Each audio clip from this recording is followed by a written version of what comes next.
This is the final result of our lesson.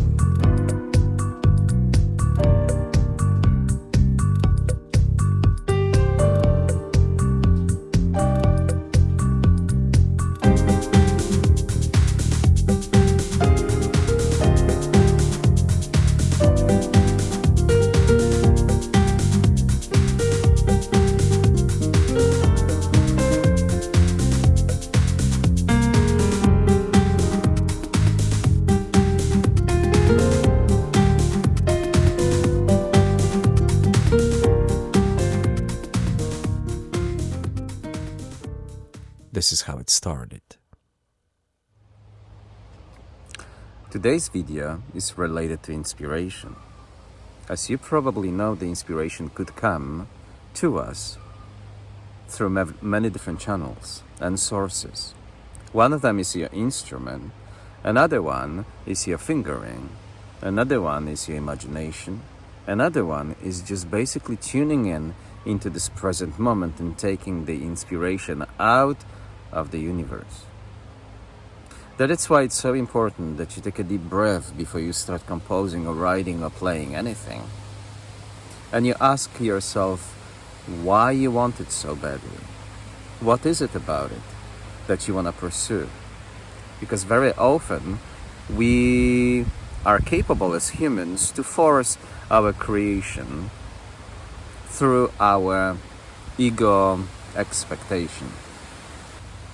It's a much easier, much healthier choice to do such thing rather than force musical juices out of nothing. How do you know if you know it well? Well, you've got a certain process in mind. For example, you feel, you think, and you apply. What do you apply? Certain logic. What kind of logic? Since the music, for example, it's built on a structure called chord progression, would it be nice to actually know it well? So you start with simple approaches. You play a few chords on your instrument and start observing the unfolding. This really will help to create a structure for your future writing. We really recommend this technique, that you take a break, relax for a change, and tune in into your breathing, into the environment, and ask yourself, what am I on a mood for? Okay? Sometimes deadline is coming, and through deadline we start panicking. And believe me, nothing good is gonna show up from that panic mode. So what do? You want to do quite the opposite. More pressure equals more decompression. How you can achieve that? By practicing it. When you're practicing it and you see the results, you become addicted to that process. So automatically you start observing the process and making stronger, faster decisions based on the time frame you have in your disposal. Okay? So take a deep breath, my friends, and take care of your business little by little by using your heart, your soul, your logic. Mindset is everything. Let's go to the studio and just use that momentum to create some kind of creation. Who knows what kind.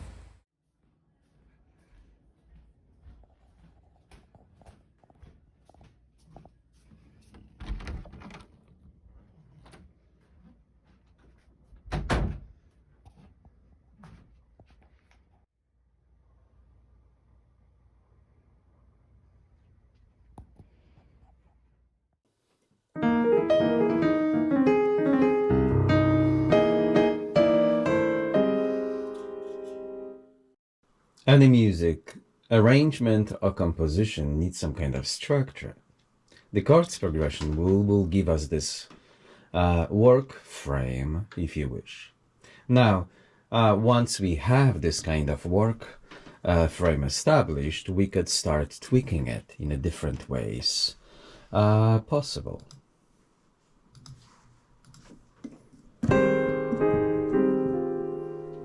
F minor 7, D minor 7 flat 5, G7 flat 9 flat 13th, and C minor 7 with tension 9th. Let's do F7 in the end and repeat the same thing. F minor 7, D minor 7, G7, C 7 minor 7, F7. Again, F minor 7, D minor 7 flat 5, G7 flat 9 flat 13th, C minor 7, F7. We don't know yet the rhythm, but we can fool around with the idea of playing this kind of chords progression and then come up with different solutions.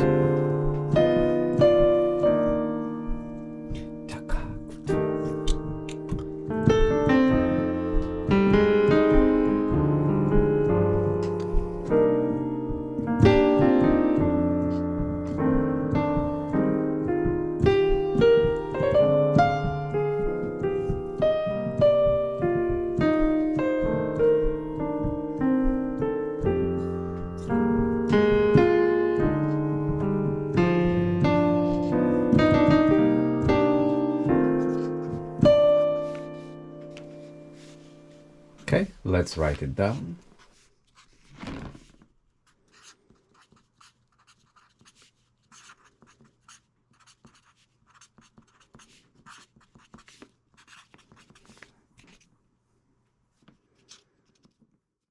We've got at least 6 different pianos available. We could play 2 or 3 of them at the same time. But for now, we're going to pick something so we can just compose to. And then if we dislike it or want to make it even richer or double it through different samples, we can do that later. If I ever make a mistake, I can fixing it and then in a MIDI piano and then transfer it as an audio into a new track and kind of marry these two sounds once again. But it gives me a possibility of adjusting things, fixing things, dynamics, volume, articulation. So I can very easily, I can substitute some notes with the new notes, right, if I make a mistake.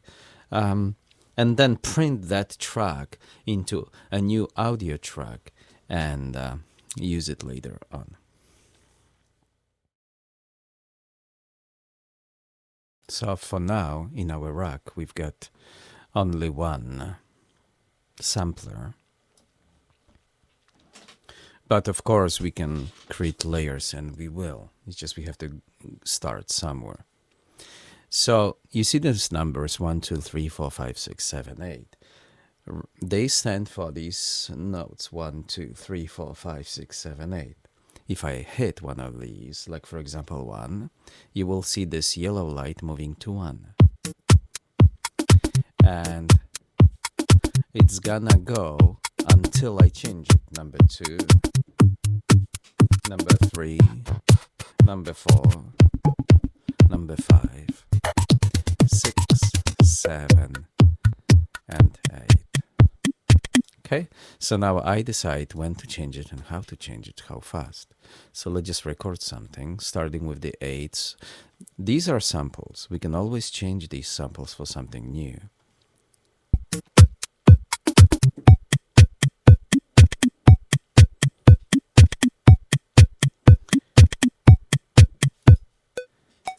Okay, so we've got the basic understanding. So when I play it back now,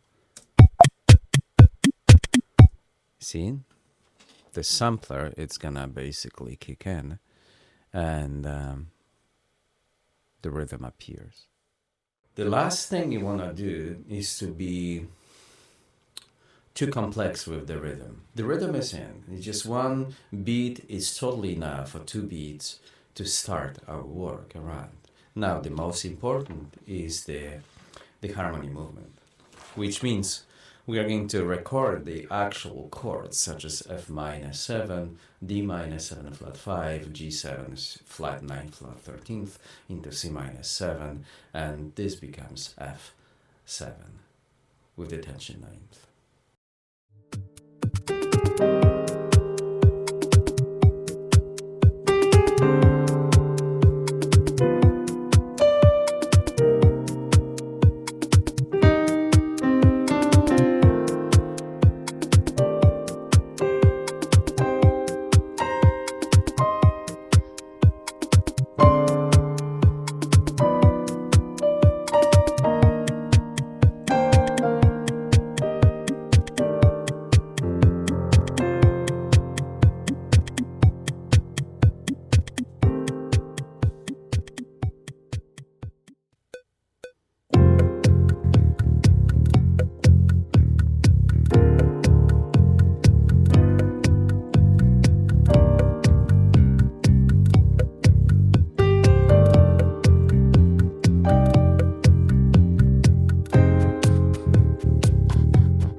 We were able to come up with the chords progression. Now, based on the chords progression, we established a piano comp, a bass line, which kind of follows that progression, right?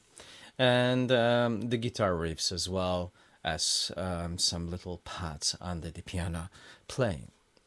So, with two different layers of beat samples, we're able to establish a rhythm. Now we can, of course, develop that rhythm. But for now, this is what we have. So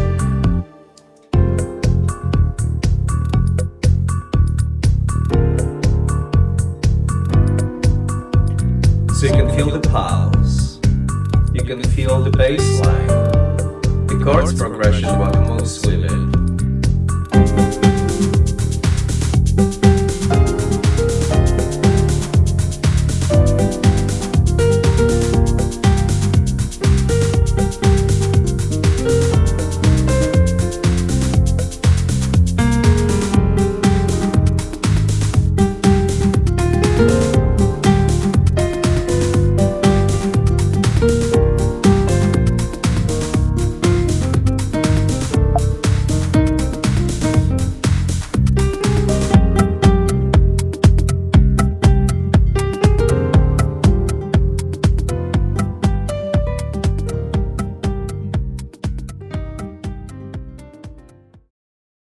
this sound stands for just recorded ideas. There's no mix to it. We didn't arrange it. We didn't mix it. Anything. It's a dry recording. Of course, now it's time to kind of fool around with the notes inside, do a quantization, do some panoramic feel when you bring forward some of the instruments and push some of the instruments back. And this is just the beginning of the journey. But the idea was like, meditate before we go to the studio. Just breathe, tune in, come here, write some kind of basic idea of what you're trying to achieve. What we are trying to achieve, we are trying to put this chord progression into motion. And this is exactly what we achieved. So our focus was specifically to basically spill these chords.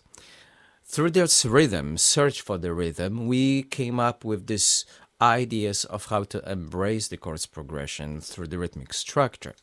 And we combine them together. Now we can expand upon that idea later on. But this is what we came up with, and this is a great starting point. We really recommend that you have some kind of desirable idea of the workflow. For example, you're going to focus on specific target, make the target primary. Don't dwell about the perfect rhythm. Don't dwell about the perfect layers of the rhythm. The bass line is just, the bass line is there. You can always tweak it. The piano line is there. You can always tweak it. We can add some additional pads on top of the piano playing. We can always add it, tweak it, understand. But in order to tweak it or move away from this chords progression, we have to understand what kind of progression we are dealing with. Once we understand the concept, the shape of our music piece, now we can move away from it or just tighten it to the point that everything, the rhythm, the bass line, everything is quantized, everything is volume related, and the pulse what you receive, it's actually the pulse you want to print as a final result after the mixing. Okay? Alright, so this is good for tonight.